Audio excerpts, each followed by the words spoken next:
grande abraço para você, uma ótima tarde a todos. Boa tarde, Maranhão. São 11 horas e 47 minutos em São Luís e em todo o estado. Um grande abraço para você que está na live nesse momento da doutora Patrícia, que daqui a pouco vai conversar conosco sobre os cuidados que você tem que ter, viu, homem?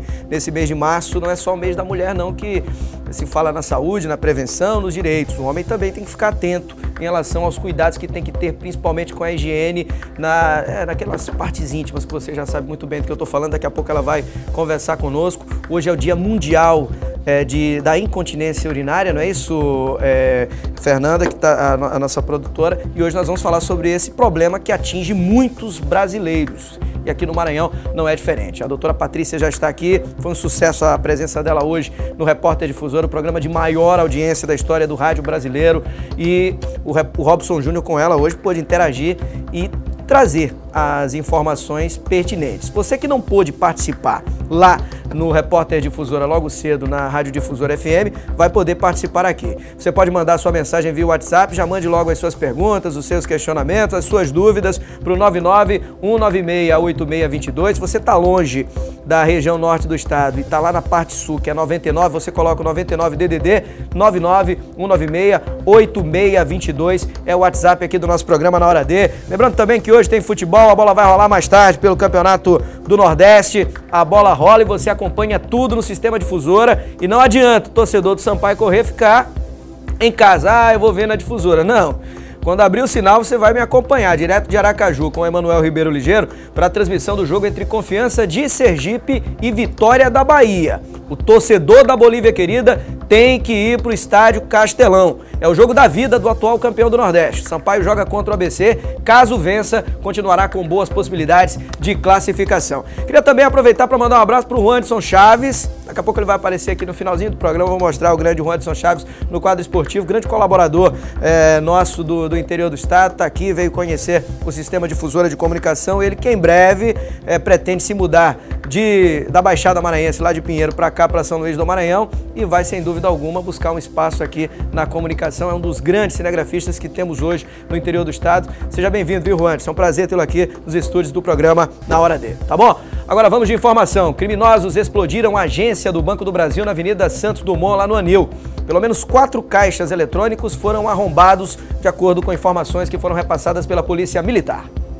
A agência ficou destruída, o teto foi danificado, forro, estrutura metálica, tudo cedeu após as explosões. Boa parte da vidraça da frente da agência também não resistiu. Ainda na manhã desta quinta, muitos pedaços de vidro pelo chão, inclusive fora da agência, na calçada. Destroços também pelo chão.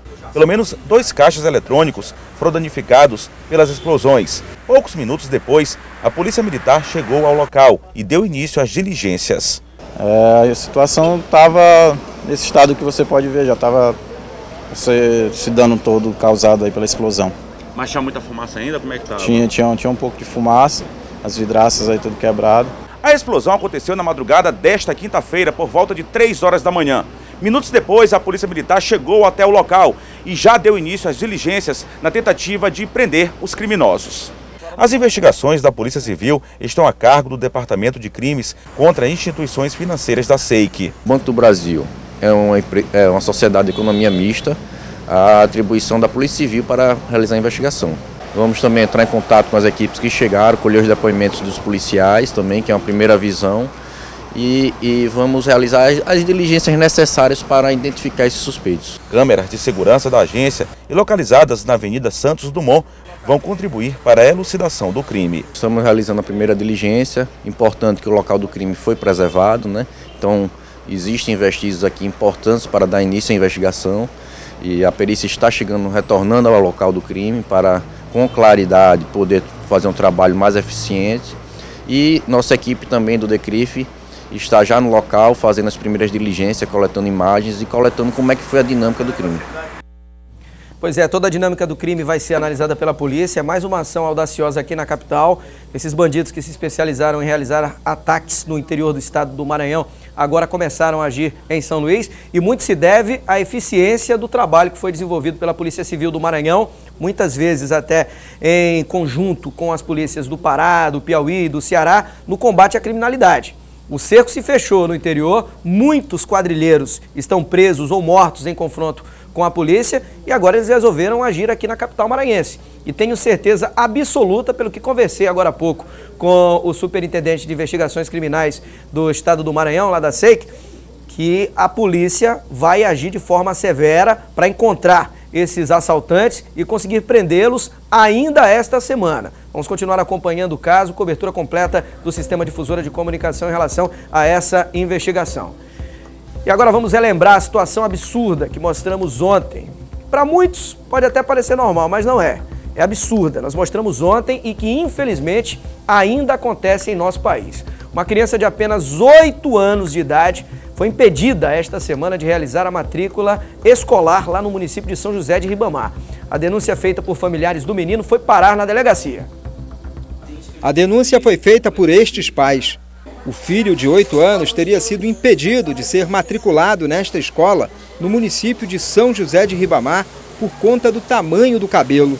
Quando eu cheguei lá, ela olhou assim para mim e perguntou: é ele que vai vir para a escola? Eu digo: sim, dona Helena. Por quê? Ela enfiou a mão no cabelo dele e disse assim: mãe, com esse cabelo, não pode. O menino, que estava na companhia da mãe, teria reagido à condição imposta pela direção da escola. Ele me olhou e disse assim: mãe, não, por favor, não corta meu cabelo, não corta meu cabelo. Eu digo: meu filho, você não vai cortar o cabelo. Mamãe, não vai cortar o seu cabelo, tudo bem? Mãe, promete? Eu digo: prometo, meu filho. O caso foi parar na delegacia. Os pais registraram uma ocorrência alegando que o filho foi vítima de racismo.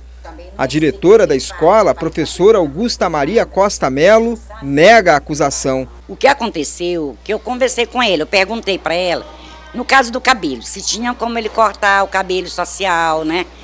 Aí ela disse não, que ela ia pensar. Eu disse: então tudo bem, então a senhora pensa, porque a gente já tem seu padrão na escola. O corte de cabelo é a expressão de uma liberdade individual, ou seja, uma escolha de cada um que pode estar carregada de uma identidade cultural. Nesse caso, as perguntas que ficam são: será que uma escola pode definir regras como essa? E a situação caracteriza racismo? A secretária adjunta de Igualdade Racial do Estado não tem dúvida sobre o caso. Nós não temos dúvida nenhuma que a atitude da escola foi uma atitude de manifestação do racismo que ainda está impregnado na nossa sociedade e que a escola precisa trabalhar, porque o ambiente escolar é uma diversidade da nossa própria sociedade. Nós temos diversos sujeitos no interior da escola e a escola precisa lidar com essa diversidade. Para este coordenador do Centro de Cultura Negra do Maranhão, a escola deveria ser o espaço de integração das diversidades e respeito às diferentes identidades culturais. A criança tem o direito de exercer a sua identidade cultural, sua identidade étnica. E essa identidade étnica precisa ser trabalhada pela própria escola. O corpo pedagógico dessa escola tem que achar meios, buscar meios para que essa criança possa, de fato, exercer sua cidadania e exercer um espaço democrático.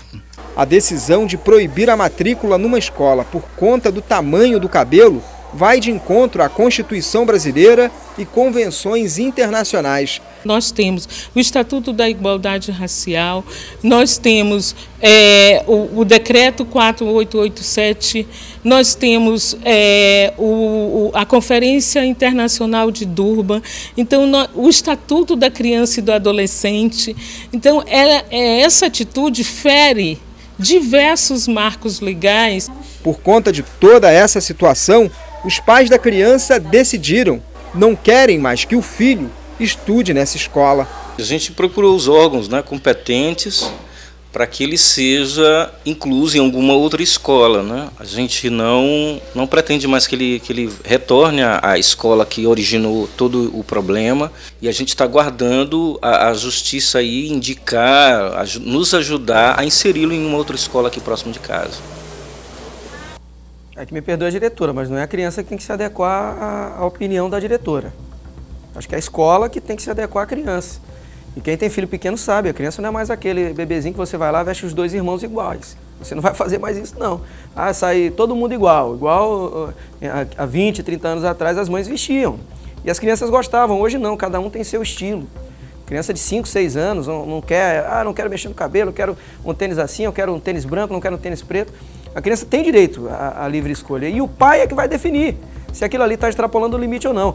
A Secretaria de Educação lá de São José de Ribamar informou em nota, desde ontem, que a vaga do aluno está disponível, aguardando que a mãe do aluno compareça à escola com todos os documentos que já foram solicitados. E reitera ainda seu compromisso com a oferta de ensino qualificado e com total inclusão de todos os públicos, não é? Ainda sobre esse assunto, sobre o caso, eu recebo aqui no estúdio a pedagoga e secretária adjunto de Estado da Igualdade Racial, Maria do Socorro Guterres. É um prazer recebê-la aqui nos estúdios da Hora D, tudo bem? Essa entrevista, inclusive, era para ontem, mas infelizmente não tivemos a possibilidade, mas foi muito boa a colaboração que a senhora deu na entrevista, na reportagem que nós mostramos agora há pouco. Eu acho que ficou bem claro, na entrevista que ela concedeu à nossa repórter e também ao Fábio Cabral, a situação que foi relatada, né? A opinião dela ficou bem expressa naquele depoimento que ela deu para a repórter. Boa tarde. Boa tarde.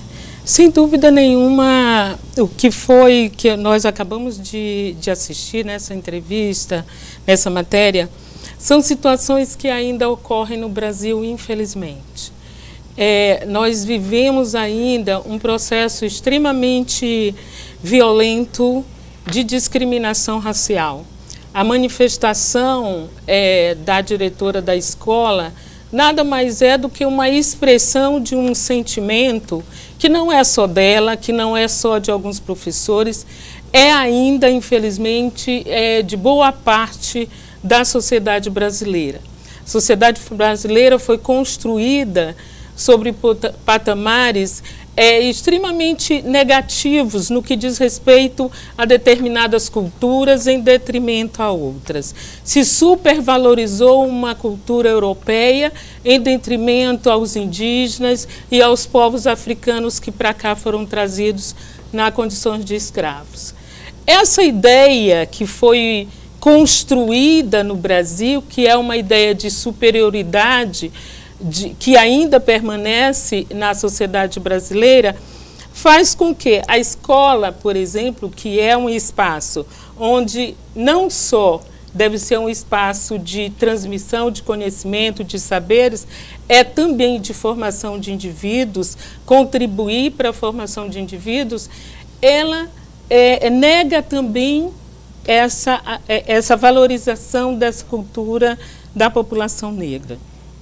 Existe no Brasil um movimento que não nasce agora, recente, é um movimento desde os anos 90, no final da década de 89 para o início dos anos 90, que o movimento negro organizado já discutia com professores, com pesquisadores, não só negros, mas pesquisadores e estudiosos da questão étnico-racial e a educação, que era necessário, se discutia já naquele momento, que era necessário ter no Brasil uma política de ação afirmativa, no que diz respeito à valorização da cultura e da história afro-brasileira e africana nos currículos escolares. Isso foi uma luta muito intensa desse movimento, mas que o governo brasileiro, na então presidência do presidente Lula, assume esse compromisso e é imediatamente instituído por ele a Lei 10.639. O que diz a lei e que mais tarde é instituído as diretrizes curriculares para a educação das relações étnico-raciais e africana, da cultura e da história afro-brasileira no currículo? Ela nos coloca que é importante que a escola, o espaço escolar, repense a sua pedagogia. Ou seja, é necessário que as crianças, os jovens, os adolescentes negros se veem nessa escola. Como é que isso é possível, né?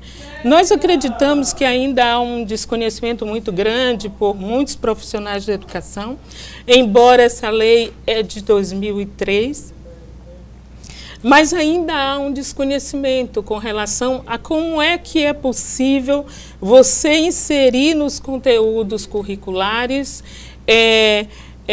história e cultura afro-brasileira de forma que as crianças possam, como essa da Escola de Ribamar, ter a sua identidade valorizada, E ela ter a sua identidade fortalecida a partir de elementos, né, pedagógicos que a escola pode trabalhar. é uma criança de 8 anos que ficou chateada demais, porque ela ouviu. A informação que nós temos foi que ela ouviu a diretora dizendo que ela só estudaria na escola se tivesse que cortar o cabelo. E ela virou para a mãe e disse: eu não quero cortar meu cabelo. Né? A senhora, como pedagoga, qual a orientação que pode aproveitar até o espaço do Na Hora D para repassar para aquelas pessoas até do interior do estado que já tiveram que passar por alguma situação parecida, que tomaram atitudes parecidas, porque eu tenho certeza absoluta que não é um fato isolado, já deve ter acontecido em muitas escolas espalhadas pelo Maranhão e pelo Brasil, atos como esse que ocorreu lá em São José de Ribamar. Bom, em primeiro lugar é importante que as pessoas que são vítimas de racismo, elas denunciem. A primeira atitude é denunciar, ir à delegacia mais próxima e fazer o registro de ocorrência deste crime, porque o racismo é crime no Brasil. Mas é necessário, no caso da escola, é preciso que as secretarias de educação revejam, né, os seus currículos, revejam os seus planejamentos e as ações que são desenvolvidas no interior da escola. Existem projetos de formação de professores, isso é importante, que as escolas, as secretarias de educação ofereçam aos seus professores, aos seus profissionais de educação, formação sobre a questão ético-racial e educação. A Universidade Federal do Maranhão, a Secretaria Estadual de Educação já desenvolveram diversas iniciativas nesse sentido. A própria Secretaria Estadual de Igualdade Racial, nós estamos à disposição das secretarias municipais de educação do Estado do Maranhão para que possamos dialogar sobre isso. É necessário que se enfrente essa questão. Um passo importante é admitir que esses sentimentos existem em todo ser humano. Talvez seja o passo mais difícil, né? Que esse é o mais difícil, né? As pessoas negam que têm preconceitos, as pessoas negam que discriminam, e isso não é verdade. Então, um passo importante é enfrentar e admitir que existe, sim, a discriminação racial no interior da escola. E a partir daí, como é que é possível desenvolvermos, e é possível, as atividades desde o planejamento, e é necessário que sejam atividades cotidianas, não só as atividades que são feitas e desenvolvidas no 13 de maio, no 20 de novembro, e depois o ano inteiro se esquece da relação cotidiana, porque essa questão que a diretora da escola de Ribamar nos coloca é uma relação cotidiana com essa criança, né? E que a escola, então, nega todo esse processo de identidade e que isso precisa ser construído no sentido de se fortalecer uma identidade positiva das crianças negras nas escolas. Vou aproveitar que a secretária está aqui, nós vamos mostrar que aqui no Maranhão foi instalada desde o ano passado na capital a Delegacia de Crimes Raciais, Delitos de Intolerância e Conflitos Agrários, e ela inclusive já instaurou 10 inquéritos do tipo. Confira.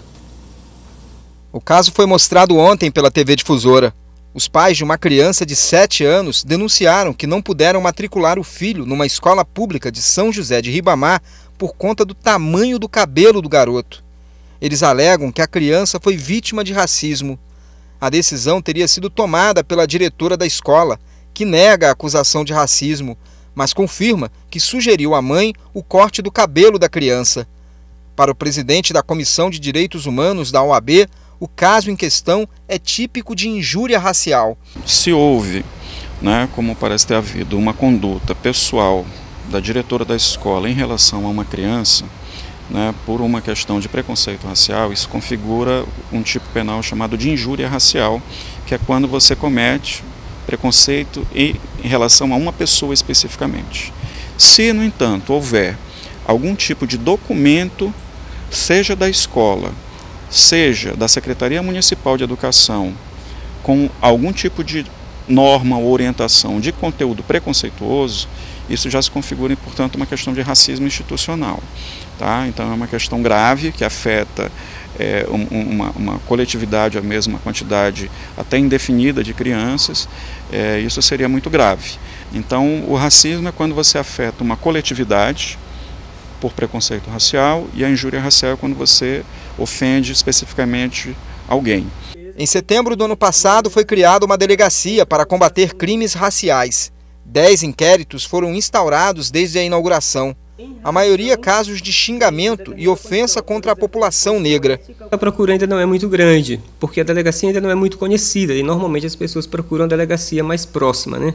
Nós temos de 2018, setembro para cá, 10 casos de crimes raciais e 3 casos de intolerância religiosa. Ao procurar a delegacia, o primeiro passo a gente faz o registro de ocorrência. Em seguida começa a investigação e finaliza encaminhando ao Poder Judiciário. O Steven veio depor no inquérito em que ele denunciou ter sido vítima de preconceito. Eu estava saindo da casa de um colega meu e ele me chamou de preto, vem cá seu pretinho, me ameaçou com facão, dizendo que se eu voltasse ele ia me cortar de faca, com facão. Essa não foi a primeira vez que ele se sentiu discriminado pela cor da pele. Assim como no caso de Ribamar, ele também já ouviu comentários preconceituosos por conta do estilo do cabelo. No trabalho mesmo, onde eu trabalho, lá do lado tem mototáxi, eles ficam apelidando, dizendo que cabelo de ladrão quer pra me cortar, anda social, isso não é cabelo de gente, certa. Pois é, esse é um preconceito claro. É bom lembrar que a delegacia ela funciona em frente ao Palácio dos Leões, em cima de uma agência, né, no andar superior da agência do Bradesco, aqui da capital, que funciona ali na Praça Pedro II. Coisas simples do cotidiano, brincadeiras bobas, que são racismos absolutos, né?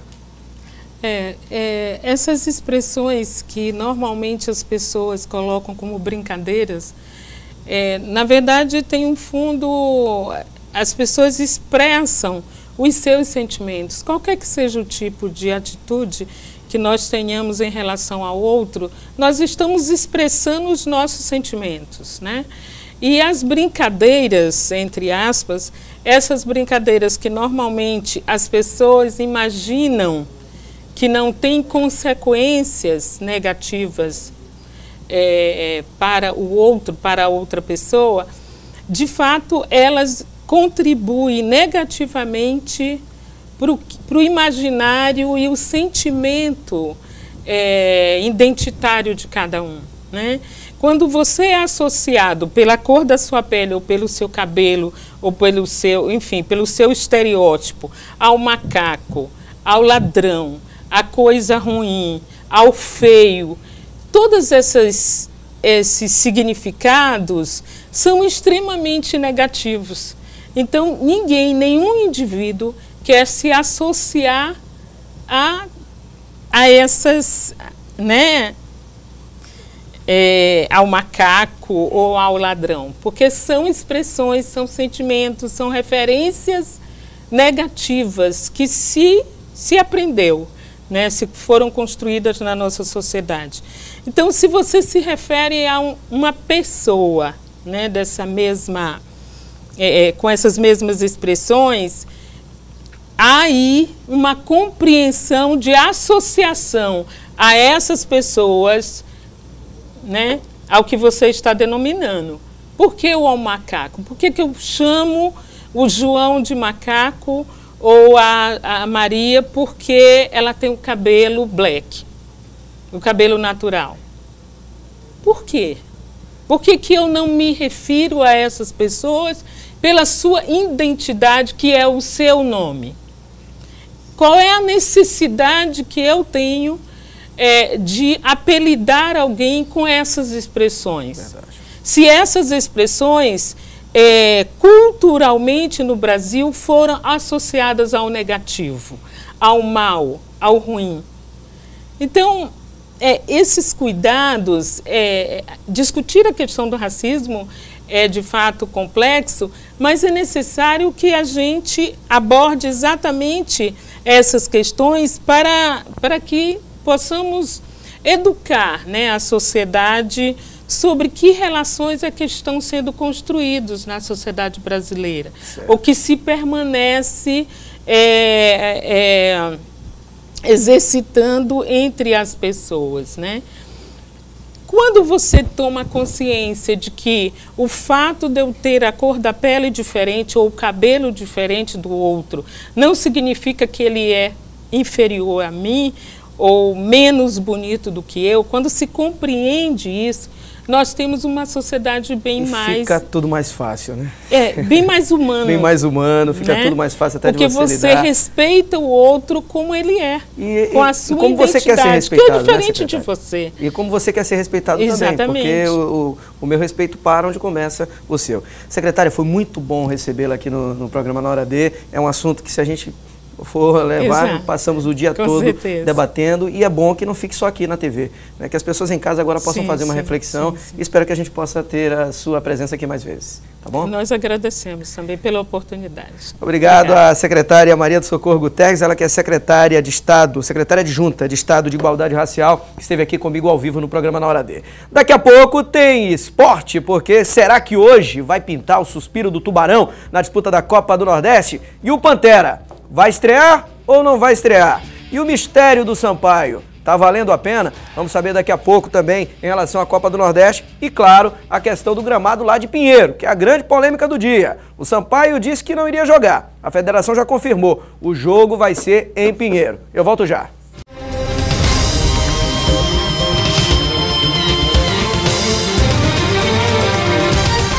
Meio-dia e 17 no Nordeste do Brasil, estamos de volta com o programa Na Hora D, ao vivo para todo o estado do Maranhão, aqui pela sua TV difusora SBT Nordeste. Moradores interditam a BR-135 no Tibiri, aqui na capital, ali próximo do São Raimundo. Eles atearam fogo em pneus e fizeram uma barricada para impedir a passagem de veículos. O motivo, você vê agora.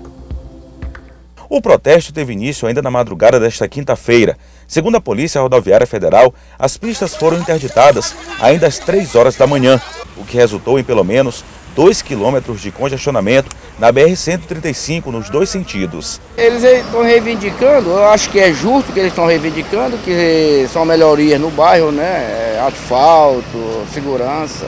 Resultado, paradas lotadas. O Wellington iria chegar atrasado no trabalho. Eu trabalho com locução, frente de loja. E aí tinha que chegar a que horas? 9 horas. Aí já é quase isso, né? Já é quase isso já, aí tá esperando ver se o ônibus vem também, que tá lá para trás. Sair da zona rural de São Luís foi difícil nesta quinta-feira. Luiz chegou cedo na parada de ônibus, mas a espera foi longa, quase 3 horas. Aqui desde que hora na parada? Às 6h10, 6 horas. Desde 6 horas da manhã. Vai pegar agora quase 9. Fazer o quê, né? Perdeu muito tempo, né? É isso. Agora já estou atrasado, era para estar lá 8 horas, mas... A reivindicação dos moradores da zona rural de São Luís foi por conta da infraestrutura. Os manifestantes atearam fogo em pneus, o que causou uma enorme cortina de fumaça. Após o acordo entre moradores e poder público, as estradas foram desobstruídas. Já às 8h30 da manhã, o Corpo de Bombeiros foi chamado para dar auxílio no combate às chamas. O fogo foi debelado, mesmo assim, o trânsito permaneceu ainda complicado. Choveu e muito óleo ficou espalhado pela pista, assim como restos de materiais que foram queimados. Enquanto os bombeiros faziam a limpeza, o tráfego de veículos permaneceu lento. Durante boa parte da manhã, o trânsito ficou congestionado nas proximidades do quilômetro 4 da BR-135, principalmente na saída de São Luís. Está terminando o serviço de apagar o fogo e limpar a pista, né? E liberar, total. Mas até voltar ao normal demora um pouquinho ainda, né? Com certeza. Pois é, então graças a Deus está tudo recuperado, porque qualquer interdição causa um grande transtorno. Agora vamos falar da Clínica Viver? A Clínica Viver, junto com a Paz São Luís e o Laboratório Correia Mendes, tem uma parceria de sucesso para você. A Clínica Viver é uma clínica popular especializada em cuidar da sua saúde, um empreendimento completo e com preços acessíveis que oferece diversos serviços em um só lugar. Consultas a partir de R$ 85,00, raio-x R$ 25,00, mamografia R$ 90,00, fisioterapia só R$ 25,00 a sessão. São mais de 20 especialidades médicas e uma equipe de profissionais que trabalha com excelência e compromisso com a sua saúde. Agende agora mesmo a sua consulta médica e seus exames pelos números 98 20 16 7878 ou 98 31 26 42 23. Clínica Viver, a Paz São Luís e Laboratório Correia Mendes, uma parceria de sucesso. Clínica Viver, viva melhor, viva com saúde! E hoje é celebrado o Dia Mundial da Incontinência Urinária. Já passou por esse problema? E um evento está acontecendo durante todo o dia lá no Tropical Shopping. E sobre o assunto eu recebo a urologista Patrícia Canelas. Tudo bem, Patrícia? Tudo bem, boa tarde. Prazer recebê-la aqui no Na Hora D. Você que já esteve hoje lá no Repórter Difusora. Isso. Faltou tempo, né, para comentar sobre o assunto em relação às perguntas. Eu queria que primeiro você falasse desse evento que está acontecendo lá no Shopping Tropical. Então, hoje é 14 de março, né? Então é o Dia Mundial da Conscientização da Incontinência Urinária, certo? Então está tendo um evento, uma ação realizada no Tropical Shopping na área de vivência, isso a nível de Brasil, para a gente poder estar conscientizando e orientando, né, as pessoas sobre essa patologia da incontinência, o que a gente pode fazer para melhorar, quais são os tratamentos, né, quais são as causas, que isso é muito comum. Às vezes as pessoas acham que perder urina, né, é normal, é comum da idade. Então, incontinência urinária, conceitualmente, é a perda involuntária. O paciente perde urina sem querer. Sem querer, certo? Né? Isso. Como é que dá para perceber que você está com esse problema? Porque às vezes você vai saindo de pouquinho em pouquinho, né? E a pessoa nem sente. Isso. Então, assim, normalmente, como eu te falei, eles acham que isso é normal. A princípio, eles começam tanto homens quanto mulheres, para deixar bem claro, né, que é uma patologia que acontece em ambos os sexos, não é só mulher que tem perda de urina, né? Então, começa com pequena quantidade e depois aumenta. Existem vários tipos de incontinência urinária, que vai desde a incontinência por esforço, que aí como é que ele vai perceber? Realizando esforços, ou através de atividade física, ou quando sorri, ou quando tosse. Então, a paciente vai, sorriu, tossiu, tem perda de urina, né? E pode acontecer também de forma mista, que é associado tanto pela urgência miccional, como pelo esforço, e tem por transbordamento, né? Com alguma lesão neurológica que pode acontecer, né? Existe uma falência desse músculo da bexiga, e aí o paciente transborda, né? Perde a urina sem sentir. Nenhum desses casos é normal. Nenhum desses casos é normal. Eu dei um sorriso e fiz xixi. Não é normal, não é normal, né? Por isso, a importância dessa ação, dessa campanha, para a gente estar orientando as pessoas, né? Como eu te falei, é muito comum os pacientes chegarem no consultório e dizer, doutora, eu achava que era normal, porque era da idade, porque meu pai tinha, minha mãe tinha, então eu pensei que isso era normal, isso é porque as mulheres tiveram muitos filhos, então isso é normal. Então, não é normal. Existe tratamento, existe cura, então a gente pode resolver. Daí a importância da campanha, né? Porque quando você tem uma boa informação, você consegue levar, né, essas orientações para muitas pessoas. Agora, muita gente me perguntou depois do programa, acho que até você respondeu lá na rádio, em relação a você prender a urina. Porque tem um evento para participar, porque é o momento que eu vou começar a apresentar o programa, porque agora eu estou num carro, não quero parar. Faz mal? Faz. Essa pergunta é muito comum, né? Segurar a urina. Na grande maioria das vezes, as mulheres têm esse costume maior do que os homens, né? As mulheres, normalmente, elas só urinam, só fazem xixi em lugares que elas acham confortáveis, limpos, seguros. Então, às vezes, passam horas e horas sem ir no banheiro. Isso acaba deixando a bexiga muito mais distendida, acumulando uma grande quantidade de urina.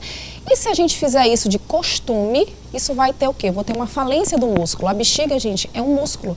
Então, se você tiver uma falência desse músculo, dessa dinâmica de contrair, né, encher, esvaziar, ele vai ficar como se fosse flácida, tônica. Então, a paciente vai encher a bexiga e não vai conseguir mais urinar. Aí eu posso ter retenção urinária, dificuldade para urinar, perda por microgotas, né? Então, assim, esse costume, ele não tem que ser perpetuado. Tem a ver com a questão de tomar água, as pessoas que têm o hábito de esquecer de tomar água, porque você está tomando e hidratando o corpo constantemente. Eu sempre digo, água é remédio, né? Ela é boa para absolutamente tudo, funcionamento do intestino, né? Uma boa dinâmica dos rins, evita cálculo renal. A gente sabe hoje que o intestino é extremamente ligado a todos os distúrbios da bexiga. Então, hoje se fala que o intestino é o segundo cérebro, né? Por quê? Porque tudo acontece ali na dinâmica dos intestinos. Então, a água entra aí, porque os pacientes que têm uma boa ingesta de água, eles vão urinar de forma adequada e vão também evacuar de forma adequada. O que acontece é que os pacientes que têm incontinência urinária, eles evitam tomar água. Por quê? Porque eles ficam com medo de ter perda. Se você foi feita uma pesquisa, o nível e a quantidade de pessoas que se afastam do meio social porque perdem urina é muito grande. O paciente chega para mim, doutora, eu não consigo fazer uma viagem, eu não consigo pegar um avião porque eu tenho vergonha de dizer que eu preciso ir no corredor. E aí eu tenho que pedir para sair para ir no banheiro toda hora. Então eles já ficam com medo. Então assim, a importância, né, dessa ação da gente estar conscientizando as pessoas que existe tratamento para incontinência urinária. Pois é, então o convite feito para todos é grátis, a participação Sim. lá. E outra coisa, depois do evento de hoje, quem não puder ir, onde é que eles podem lhe encontrar para colher mais informações e até receber um atendimento? Pronto. Nós temos uma página, tá, na internet, em que eu oriento sempre, faço lives, faço orientação, recebo muitas dúvidas, né? Então, @doutora Patrícia Canelas, trabalho também no Hospital São Domingos, no Hospital DI e na Uroclínica, que é a clínica particular. Lá na página tem todos os endereçozinhos. Tá certo. Então, tá enquanto bom? marcar, daqui a pouco eu vou dar uma passada por lá para conhecer um pouco mais. Tá certo. Obrigada. Tá, doutora Patrícia Canelas conversando conosco aqui ao vivo nos estúdios do programa Na Hora D. Tá na hora de falar de esporte.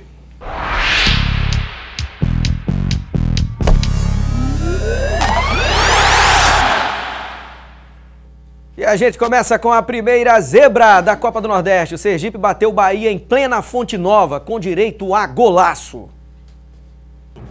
O Bahia jogou completo, em casa, na Arena Fonte Nova, palco de Copa do Mundo. E mesmo assim foi surpreendido pelo Sergipe, que ainda não havia vencido na competição. O gol da vitória do Alvirrubro de Aracaju foi marcado aos 33 minutos do segundo tempo. E foi um golaço. Júnior Batata acerta essa linda bicicleta. Final, Sergipe 1, Bahia 0. Com a vitória do Sergipe, o Sampaio agora é o dono da pior campanha da Copa do Nordeste. Então agora precisa vencer o ABC. Veja a preparação.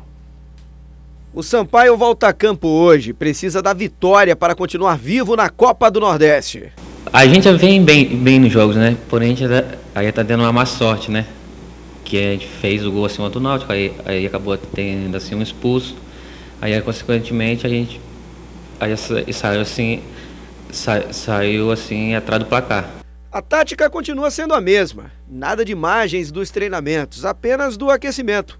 O objetivo, claro, continua sendo acabar com a seca de vitórias na Copa do Nordeste e mudanças devem continuar acontecendo. Jogadores que vêm, né, com dificuldades em relação a suportar os jogos, e é em cima disso que muitas vezes eu acabo alterando a escalação. Eu infelizmente não posso te dizer quem vai estar em campo, mas como te falei, o que eu puder manter, né, do que eu venho usando, eu vou manter. E a situação do Sampaio Correia é difícil nas duas competições. No Campeonato Estadual tem que vencer no domingo jogando fora de casa lá em Pinheiro. E na Copa do Nordeste a equipe ainda não sabe o que é vencer. A gente está tentando colocar o que tem de melhor, né, nas duas partidas. A gente tem que respeitar, claro, as questões de departamento médico, a suspensão do Patrick.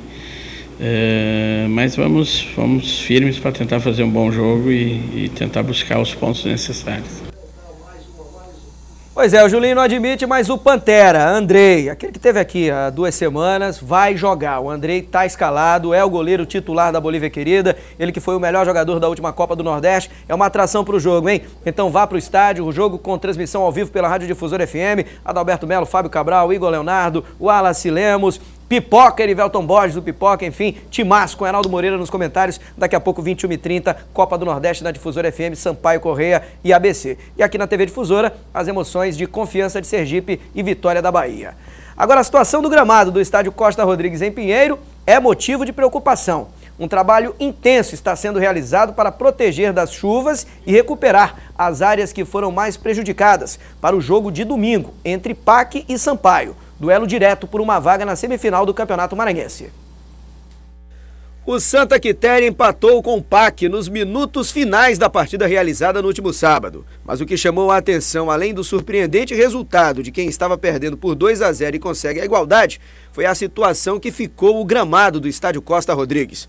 O campo estava bastante prejudicado devido às chuvas. Elas foram intensas nas últimas semanas em Pinheiro. Essas fotos enviadas pelo secretário de Esportes da cidade, Filemon Guterres, mostram a situação atual do campo. Por telefone, ele falou o que está sendo feito para garantir a realização do jogo no domingo, às 4 da tarde. Eu te falei, no gol e aqui abaixo do meio de campo. Entendeu? É os dois locais complicados. O resto, não. O presidente do Sampaio Corrêa, Sérgio Frota, chegou a pedir a mudança do local da partida, algo que não foi cogitado pela Federação Maranhense de Futebol. Ontem à noite, a FMF publicou um despacho onde mostra as medidas que estão sendo adotadas pelo mandante do jogo e confirma o envio de uma comissão de especialistas da própria federação para realizar uma inspeção no palco da partida. A federação confirma que, caso na sexta-feira seja constatada a impossibilidade da realização do jogo no domingo, toda a última rodada acontecerá na terça-feira, dia 19 de março. A mudança do local da partida está totalmente fora de cogitação. Pois é, 12h31, vamos aguardar. O jogo a princípio está marcado para domingo, caso contrário, acontece na terça-feira, com a rodada toda acontecendo na terça-feira, caso haja essa mudança. Por hoje é só, o Esporte Difusora volta amanhã.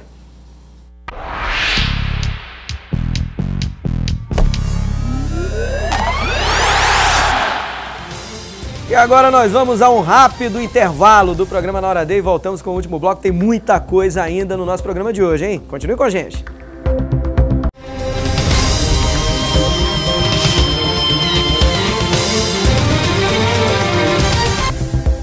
O embalo do Quixaba lá tá legal, né?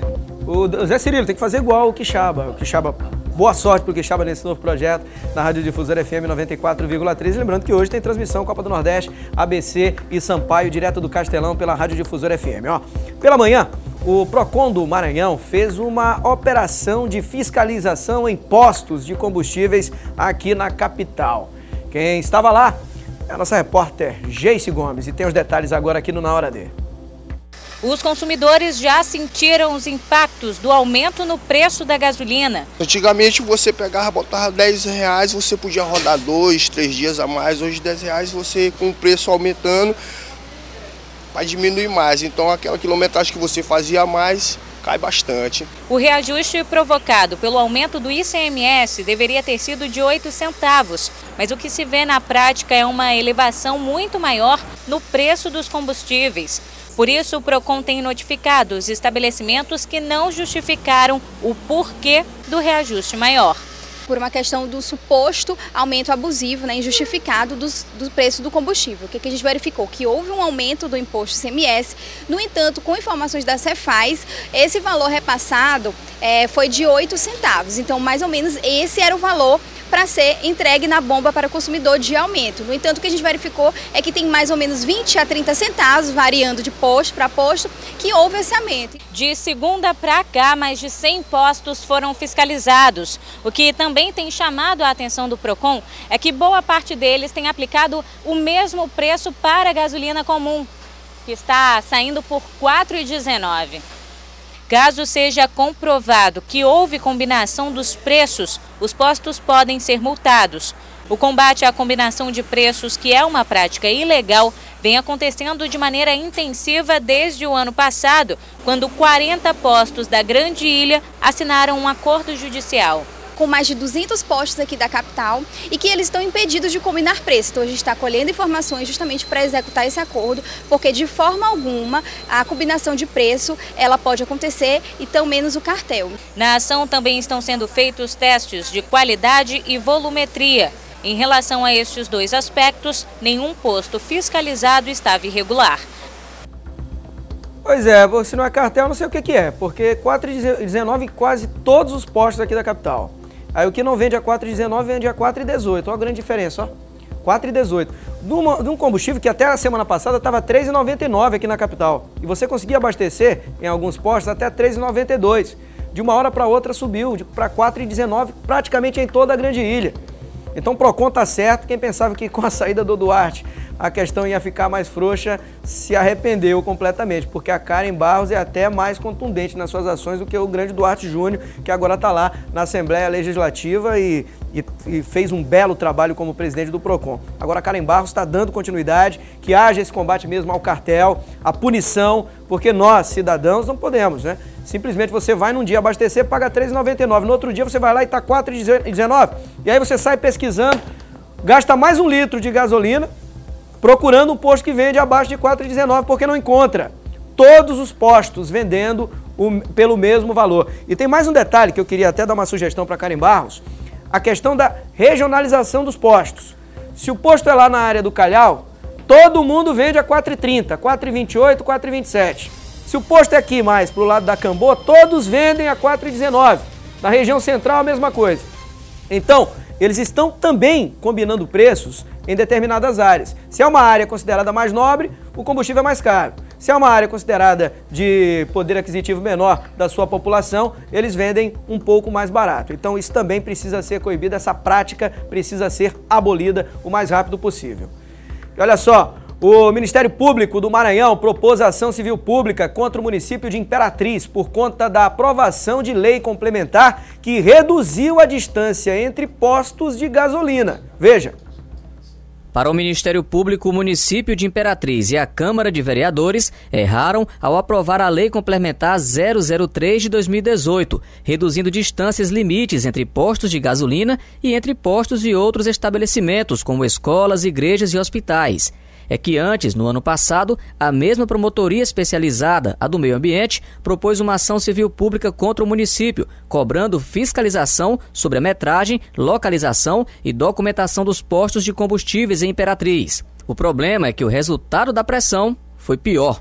Para agravar mais a situação, reduziu, sem nenhum critério técnico, sem ouvir os órgãos técnicos, como o Corpo de Bombeiros, como as secretarias, a Defesa Civil, Secretaria de Planejamento Urbano, de Meio Ambiente, reduziu as distâncias de postos de combustíveis de um para o outro, de 500 para 200 metros, e reduziu as distâncias de postos para quartéis, templos religiosos, escolas. O que o Ministério Público questiona são situações como esta aqui, na marginal direita da BR-010, no setor do entroncamento, bem próximo à Avenida Getúlio Vargas. Aqueles dois postos de combustíveis ali atrás foram construídos já há muito tempo, com uma distância curta entre um e o outro, mas que pela lei complementar da Prefeitura estaria dentro dos padrões.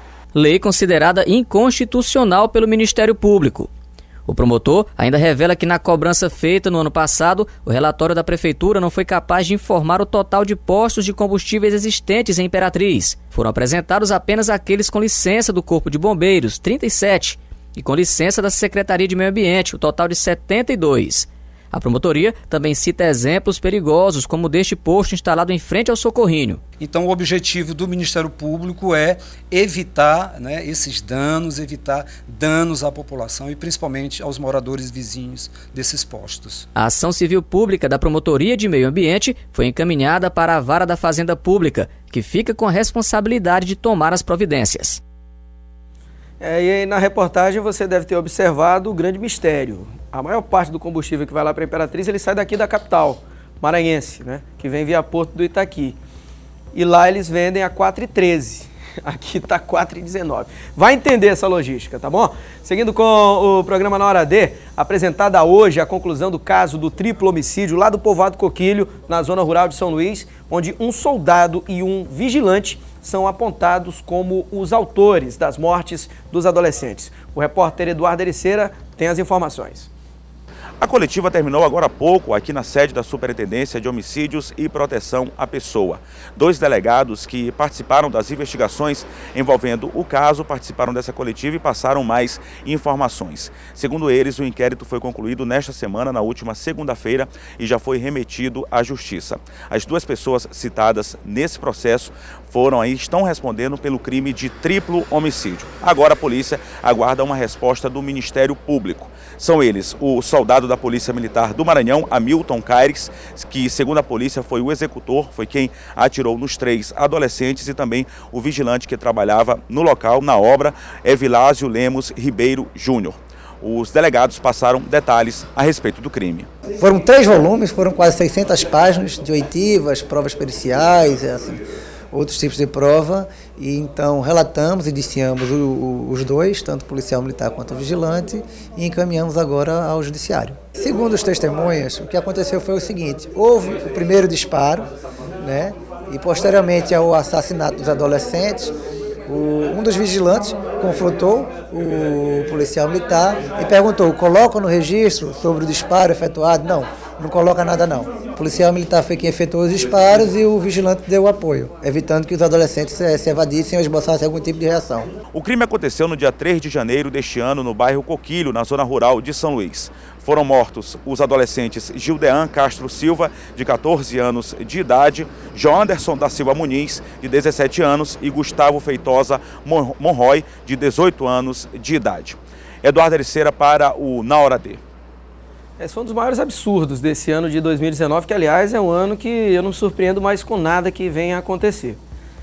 Confesso que eu não me surpreendo mais com nada que venha a acontecer. Foi um dos maiores absurdos, é um caso de grande repercussão aqui no Maranhão, mas não teve tanta repercussão no Brasil, deveria ter. Deveria ter. O que fizeram com esses meninos foi uma grande maldade. Não é parecido com a chacina que aconteceu lá em São Paulo ontem, com aqueles 2 malucos que entraram e mataram à torta e à direita, mas esse daí talvez até seja mais grave, porque foi tudo planejado. Eles capturaram os meninos, torturaram os meninos e assassinaram, depois ainda ocultaram o cadáver. Então esse caso precisa de uma atenção grande, como está sendo dada pelas autoridades policiais, e também de uma reflexão da nossa sociedade. Mas você pode continuar participando. Queria mandar um abraço para o seu Costa, lá do Mercadinho Araioses, lá no Santo Antônio, está sempre assistindo ao programa Na Hora D. Queria mandar um abraço também para o Zeca da Classe A, um abraço para o Zeca, para o Carlos, todos acompanhando, o César, que nesse momento está nos assistindo, amigos da Curva do 90, o Ademar, o Louro Macambira e o Juanderson Chaves. Vem aqui, Juanderson Chaves, que está visitando o programa Na Hora D e veio no dia certo, né? Já pegou algumas dicas em relação a várias coisas, tudo bem? Tranquilo. Você trabalha lá na região da Baixada Maranhense, né? É. Você tinha um sonho de conhecer o sistema difusora? Eu sou um pouco tímido, por isso que eu me lembro um tempo que quando eu comecei na TV lá de Pinheiro, que me perguntaram por que eu queria ser cinegrafista. Aí eu falei, porque eu não gosto de aparecer, gosto de ficar sempre por trás. Você gosta mais de ficar atrás, né? Eu lembro que você teve contato com a equipe do Maranhão TV, quando ainda era daqui da difusora. E aí, naquele momento, despertou o interesse de aprender, de, quem sabe, se tornar um cinegrafista no futuro? Provavelmente, com certeza. Com certeza. O que achou aqui na entrevista? Bom, bacana demais. Bacana, legal. Né? Então seja bem-vindo. Valeu, Anderson Chaves. Ele está aqui visitando o nosso programa, o Na Hora D. Muito obrigado pela visita aos estúdios do programa Na Hora D, né? Conheceu aqui todo o sistema e já vai assistir ao Zé Cirilo. E aproveitando a você para avisar que hoje tem transmissão ao vivo pela Rádio Difusora FM. A bola vai rolar para Sampaio Correia e ABC com Adalberto Melo, a Explosão Jovem. Ele vai transmitir o jogo e teremos o confronto entre as equipes do Sampaio Correia e do ABC. Adalberto Melo, o Heraldo Moreira nos comentários, também teremos a participação do Igor Leonardo, do Fábio Cabral, do Wallace Brito no plantão e o Pipoca, o Erivelton Borges, que vai dar toda a assistência técnica, não é? Jogão, a partir das 9, na Rádio Difusora FM 94,3. E ainda hoje, no Sistema Difusora, você que não for ao estádio, você do interior do Maranhão, vai assistir um jogão entre Confiança de Sergipe e Vitória da Bahia. É a Copa do Nordeste, a Copa dos Grandes Clássicos aqui na TV Difusora. Não perca, hein? Hoje, às 9, tem na Rádio AM e aqui teremos o jogão entre Vitória e Confiança. Tchau, vem aí, Zé Cirilo. Boa tarde.